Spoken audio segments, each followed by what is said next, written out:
Good morning, student. I am Sunil Patel, sir. Standard 11 Commerce, Subject Statistics, Chapter 3 Measures of Central Tendency.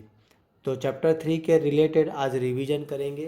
तो सबसे पहले इस chapter में total कितनी method है उसके रिलेटेड आप देख लेते हैं यहाँ पे कैलकुलेशन। तो मैंने एक पेज में आपको यहाँ पे लिखा हुआ है कि इस चैप्टर में टोटल कितनी मेथड है और कौन सी मेथड में क्या करना है, कौन सी मेथड कट हो गई है, कौन सी मेथड आने वाली है। तो इसके रिलेटेड टोटल इन्फॉर्मेशन मैंने यहाँ पे लिख दी है रिवीजन में। तो सबसे पहले चेक कर लेते हैं कि चैप्टर 3 में टोटल कितनी मेथड है। तो टोटल 9 मेथड है। उसमें से फर्स्ट है मीन एवरेज, दैट मीन्स के एक्स बार फाइंड करना है आपको उसमें। फिर कंबाइंड मीन, दैट मीन्स के एक्स बार सी फाइंड करना है उसमें। वेटेज मीन, दैट मीन्स के एक्स बार डब्ल्यू फाइंड करना होगा उसमें। जियोमेट्रिक मीन, दैट मीन्स के जी। मीडियन यानी कि एम। क्वार्टाइल्स यानी क्यू। डिसेल्स डी। और परसेंटाइल्स दैट मीन्स के पी। और लास्ट मोड यानी कि एमओ। ये टोटल इतनी मेथड आपको इस चैप्टर में है। तो उसमें से कंबाइंड मीन यानी कि एक्स बार सी कट हो गई है, जो एग्ज़ाम में नहीं आएगी। फिर वेटेज मीन यानी कि एक्स बार डब्ल्यू, वो भी कट हो गई। ये दो मेथड आपकी कट हो गई इस चैप्टर में से। तो ये दो मेथड का रिवीजन आपको नहीं करना है। तो अब रिवीजन के लिए आपके पास कौन कौन से मेथड रहेगी? एक्स बार हो गया, जी हो गया, एम, क्यू, डी, पी और एम ओ। इतनी मेथड आपके पास रिवीजन में है। उसके बाद एम, क्यू, डी और पी में आपको यह याद रखना है कि एम फाइंड करना हो या क्यू हो, डी हो या पी हो, कोई भी चीज़ हो, तो सबसे पहले इन चारों चीज़ों में आपको सबसे पहले असेंडिंग ऑर्डर में ट्रांसफ़र करना पड़ेगा ऑब्जर्वेशन को। उसके बाद ही आप एम, डी, पी और क्यू फाइंड कर सकते हैं, राइट। हाँ, तो इसके लिए मैंने यहाँ पे लिख के दिया है कि इन चारों मेथड में आपको ऑब्जर्वेशन को असेंडिंग ऑर्डर में ट्रांसफ़र करना है, अरेंजमेंट करके ही कैलकुलेशन करना है। हाँ, अब आप एक ही सम में एक्स बार, एम, क्यू, डी, पी और एम ओ फाइंड कर सकते हैं। तो जिससे क्या होगा, तो रिवीजन फास्ट हो जाएगा और एक साथ ये टोटली मेथड में पता चल जाएगा। ठीक है, तो आप यहाँ पे अपन कैलकुलेशन करेंगे कि एक्स बार, एम, क्यू, डी, पी और एम ओ किस तरीके से फाइंड किया जाता है। तो उसके बाद आपको सिर्फ जियोमेट्री मीन का ही रिवीजन अलग से करना पड़ेगा और एक ही सम में बाकी के बाकी के सब मेथड एक साथ कैलकुलेशन कर सकते हैं। तो किस तरीके से करना है, तो इसके लिए मैंने यहाँ पे लिख के दिया है कि फाइंड द एक्स बार जब फाइंड करना हो, एम, क्यू, डी, पी और एम ओ किस तरीके से फाइंड किया जाता है। टोटली थर्ड नंबर के चैप्टर हो, फोर्थ हो कि फाइव हो, उसमें 3 टाइप्स के सम होते हैं। Only for x related, class and F related and x and F related. 3 types के सम देखे जाते हैं। तो इसमें सबसे पहले आप only for x related some calculation करेंगे। तो उसके रिलेटेड जो ऊपर जो फाइंड करना है उसका फॉर्मूला मैंने यहाँ पे सब लिख दिया है कि एक्स बार आप शॉर्टकट मेथड से फाइंड करना है आपको। एम का ये फॉर्मूला है, क्यू, डी, पी इन सभी के फॉर्मूला सेम रहते हैं, खाली आपको नीचे अपॉन जो डिवाइड करना है वो वैल्यू चेंज होती है। एम में आपको 2 से डिवाइड करना है, क्यू में ऐसा बोला जाता है क्वार्टाइल्स यानी कि 4 से डिवाइड करना पड़ेगा आपको उसके लिए। डी तो डिसेल्स दैट मीन्स के 10 से डिवाइड करना है आपको। और पी परसेंटाइल्स दैट मीन्स के 100 से डिवाइड करना है। तो आपको याद रखना है एम में 2 से डिवाइड करना है, पी में 100 से डिवाइड करना है, क्यू में 4 से डिवाइड करना है और डी में 10 से डिवाइड करना है। बाकी n+1 तो सभी में कॉमन है। तो ये फॉर्मूला इस तरीके से याद रख सकते हैं। और एमओ फाइंड करने के लिए जब आप एमओ फाइंड करेंगे तो एमओ में आपको एक चीज़ याद रखना है कि ओनली फॉर एक्स रिलेटेड सम है, तो एमओ में कोई फॉर्मूला नहीं आएगा। एमओ में कब फॉर्मूला आएगा, जब क्लास हो तभी फॉर्मूला एमओ का यूज़ कर सकते हैं, बाकी नहीं कर सकते। तो आपको इसमें डायरेक्ट आपको यही करना है कि जो भी वैल्यू मैक्सिमम टाइम रिपीट हो रही है, ठीक है, तो वो वैल्यू एम हो जाएगी। ठीक है, तो उसके रिलेटेड सम यहाँ पे कैलकुलेशन करना है। यहाँ पे कैलकुलेशन किया हुआ है, खाली मेरे आपको समझाना है कि किस तरीके से करना है। अब नीचे क्वेश्चन है आपको यहाँ पे दिया हुआ है, ये वैल्यू दी है ओनली फॉर एक्स की। अब इस सम में आपको फाइंड करना है एक्स बार, एम, क्यू3, डी4, P25 और एम ओ। तो सबसे पहले क्या करना है आपको, एम क्यू डी और पी में आपको असेंडिंग ऑर्डर में ट्रांसफ़र करना ही पड़ेगा। एक्स बार और एम ओ के लिए असेंडिंग ऑर्डर नहीं है, ठीक है, तो विदाउट असेंडिंग ऑर्डर के भी कैलकुलेशन कर सकते हैं। याद रखना है आपको एम क्यू डी और पी में ही आपको असेंडिंग ऑर्डर में ट्रांसफ़र करना है। अब इन चारों में आपको असेंडिंग ऑर्डर ट्रांसफ़र करके कैलकुलेशन करना है, तो आप क्या करना है कि ये सब में आपको पहले से असेंडिंग ऑर्डर में ट्रांसफ़र कर दीजिए, फिर एक्स बार सभी चीज़ एक साथ फाइंड कर दीजिए तो भी चलेगा, ठीक है। फिर जो आप असेंडिंग ऑर्डर में ट्रांसफ़र नहीं करेंगे तो एक्स बार और एमओ मिल जाएगा, फिर इन चारों के लिए फिर से उसको असेंडिंग ऑर्डर में ट्रांसफ़र करना पड़ेगा। इससे अच्छा है, बेटर है कि आप पहले से ही उसको असेंडिंग ऑर्डर में ट्रांसफ़र कर दीजिए, उसके बाद कैलकुलेशन करिए। तो ये एक्स दिया हुआ है, तो सबसे पहले आप करेंगे arrangement to observation in ascending order, तो उसको असेंडिंग ऑर्डर में ट्रांसफ़र करना है। तो आपने इसको असेंडिंग ऑर्डर में एक्स ट्रांसफ़र कर दिया है, ठीक है, तो एक्स को असेंडिंग ऑर्डर में ट्रांसफ़र कर देना है। तो सबसे पहले एक्स बार फाइंड करते हैं। एक्स बार फाइंड करने के लिए डी फाइंड करना पड़ेगा। डी का फॉर्मूला है एक्स माइनस ए। तो एक्स में से आपको ऑब्जर्वेशन करना है, कोई भी एक ऐसा आपको चॉइस करना है, एज्यूम करना है। तो आपने सबसे स्मॉल वैल्यू एज्यूम करना है, तो जिससे क्या होगा, कोई माइनस में नहीं आएगा और कैलकुलेशन में कोई प्रॉब्लम नहीं होगी। तो सबसे पहले स्मॉल वैल्यू को एज्यूम करना है, यानी कि 55 को एज्यूम कर दिया।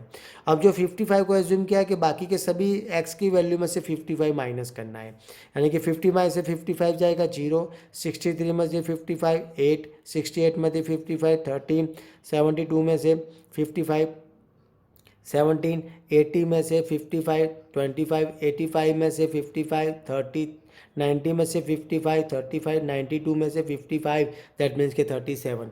अब इन सब का टोटल करेंगे, 165 हो गया। अब आपको एक्स बार का फॉर्मूला यूज़ करना है, a plus sigma d upon n, ठीक है। तो ए कितना है अपना 55 है, प्लस सिग्मा डी कितना है 165 अपॉन नंबर एन, यानी कि 1 2 3 4 5 6 7 8, तो 8 से इसको डिवाइड कीजिए, तो 55 प्लस 20.625 आ रहा है, तो इन दोनों का टोटल कर दीजिए तो एक्स बार आपको मिल जाएगा। चलो अब नेक्स्ट आपको एम फाइंड करना है। तो एम का फॉर्मूला वही रहता है, n+1 तो कॉमन रहेगा सभी में, खाली अपॉन में डिवाइड करना है। तो एम के लिए 2 से डिवाइड करेंगे, द ऑब्जर्वेशन। एन कितना 8, 8 + 1 यानी 9, 9 डिवाइड बाय 2 यानी 4.5 ऑब्जर्वेशन। 4.5 का मीनिंग क्या होता है, 1 2 3 4, 4 और 5 के बीच में 4.5 आता है, यानी कि फोर्थ ऑब्जर्वेशन और 5 ऑब्जर्वेशन का टोटल करके इसको 2 से डिवाइड करना है। तो इस तरीके से लिखना है आपको यहाँ पे, fourth observation plus fifth observation divide by 2, यानी कि 72 + 80 डिवाइड बाय 2, यानी कि m = 76, राइट। अब आगे कंटिन्यू करते हैं। हाँ, Q3 का फॉर्मूला, Q3 है तो आगे 3 लिखना पड़ेगा, n+1 कॉमन और Q है इसलिए 4 से डिवाइड करेंगे।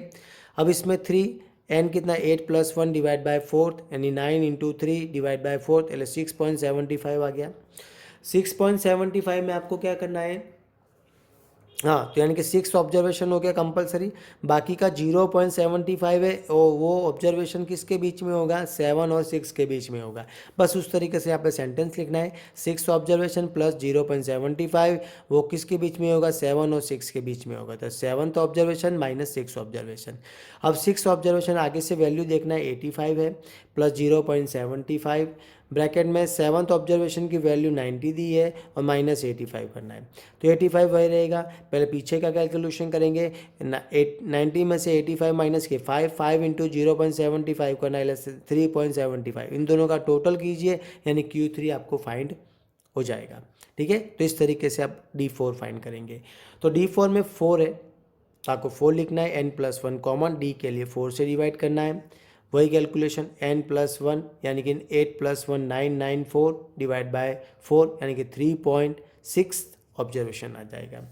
तो इसके लिए सिंपल एक कैलकुलेशन है, तो थर्ड ऑब्जर्वेशन तो हो गया कंपलसरी, बाकी का 0.6 है वो 4th और 3 के बीच में आएगा, तो 0.6 और 4th ऑब्जर्वेशन माइनस 3 ऑब्जर्वेशन करना है। फिर आगे से आपको वैल्यू देखनी है कि थर्ड ऑब्जर्वेशन की वैल्यू आपकी 68 है प्लस 0.6, फोर्थ ऑब्जर्वेशन की वैल्यू 72 है माइनस थर्ड ऑब्जर्वेशन की वैल्यू 68 है। अब पीछे से कैलकुलेशन करना है आपको, तो सबसे पहले इसमें से ये माइनस के 4 × 0.6 यानी 2.4 हो गया, और 68 + 2.4 दैट मीन्स के D4 = 70.4। अब आगे करेंगे P25 का कैलकुलेशन। तो P25 एंड 25 आपको लिखना है n+1 डिवाइड बाय 100। P के लिए 100 से डिवाइड करना है द ऑब्जर्वेशन। अब P N 8+1 9, 9 into 25 divide by 100 यानी 2.25 ऑब्जर्वेशन। तो वही करेंगे, 2 ऑब्जर्वेशन तो कंपलसरी आ गया, बाकी का 0.25 है वो 3 और 2 के बीच में आ रहा है, तो 3 - 2 करना है इसमें। तो वही जो सेंटेंस आप बोल रहे हो वही लिखना है, second observation plus 0.25, third observation -2 observation, right. तो सेकंड ऑब्जर्वेशन 63 है प्लस 0.25, थर्ड ऑब्जर्वेशन 68 है और सेकंड ऑब्जर्वेशन 63 है। अब इन दोनों के बीच बात की माइनस करना है आपको, तो माइनस कितना आ गया 5 इंटू 0.25 यानी 125। अब इन दोनों का टोटल करना है यानी 64.25। तो इस तरीके से आपको ये कैलकुलेशन करना है। एक ही सब में आप एक से ज़्यादा कैलकुलेशन सभी मेथड के कर सकते हैं। अब उसके बाद एमओ फाइंड करना है। तो इसमें एमओ किस तरीके से फाइंड किया जाता है, तो इसमें जो x दिए हैं, जो x की वैल्यू आपको दी है उसमें कोई ऑब्जर्वेशन रिपीट हो रहा है वो आपको चेक करना है। जो सबसे ज़्यादा टाइम रिपीट हो रहा है दैट मीन्स कि एमओ, क्योंकि एमओ में इस मेथड में कोई फॉर्मूला नहीं है, क्योंकि फॉर्मूला x यानी कि क्लास के रिलेटेड ही फॉर्मूला एमओ के यूज़ होते हैं। अब इसमें x में आप चेक कीजिए कि कोई भी ऑब्जर्वेशन रिपीट हो रहा है, इसमें नहीं हो रहा है। तो नहीं हो रहा है तो दैट मीन्स कि आप एमओ फाइंड नहीं कर सकते। तो आपको यहाँ पे सेंटेंस बनाना है कि the values are not repeated, कोई भी वैल्यू रिपीट नहीं हो रही है, तो दैट मीन्स कि M O are can not be found. तो आपको ऐसा सेंटेंस आपको लिखना है, ठीक है। तो इस सब में आपको पता चल गया। तो यहाँ पे मैं होमवर्क में इसके रिलेटेड एक सम आपको दे रहा हूँ एक्स के रिलेटेड, जो आपको कैलकुलेशन करना है, ठीक है। तो आप इसके रिलेटेड घर पे आप कैलकुलेशन कर सकते हैं, यानी कि 2 1 5 9 1 3 2 एंड 4, ठीक है। दूसरा एक सम है वो भी आपको होमवर्क में आपको करना है, तो इसके रिलेटेड सम कैलकुलेशन आपको होमवर्क में कर सकते हैं, ठीक है। तो कौन सी वैल्यू से करना है आपको ये चीज़ याद रखना है। अब इस सम में एमओ में डिफरेंस आएगा, ये फर्स्ट सम में। तो क्या डिफरेंस आएगा कि इसमें सबसे ज़्यादा रिपीट होने वाला ऑब्जर्वेशन कौन सा है, 1 2 टाइम है और 2 भी 2 टाइम है। तो दैट मीन्स के 2 आंसर हो गए एमओ के, ठीक है। तो एमओ इज इक्वल टू 2 और एमओ इज इक्वल टू 1, इस तरीके से आपको इसमें आंसर लिखना है, ठीक है। और दूसरा एक सम है 126 110 91 115 112 80 101 93 97 एंड 113। तो ये 2 सम आपको होमवर्क में करने हैं इस मेथड के रिलेटेड। इसी सम में ये सब चीज़ आपको फिर से फाइंड करनी है।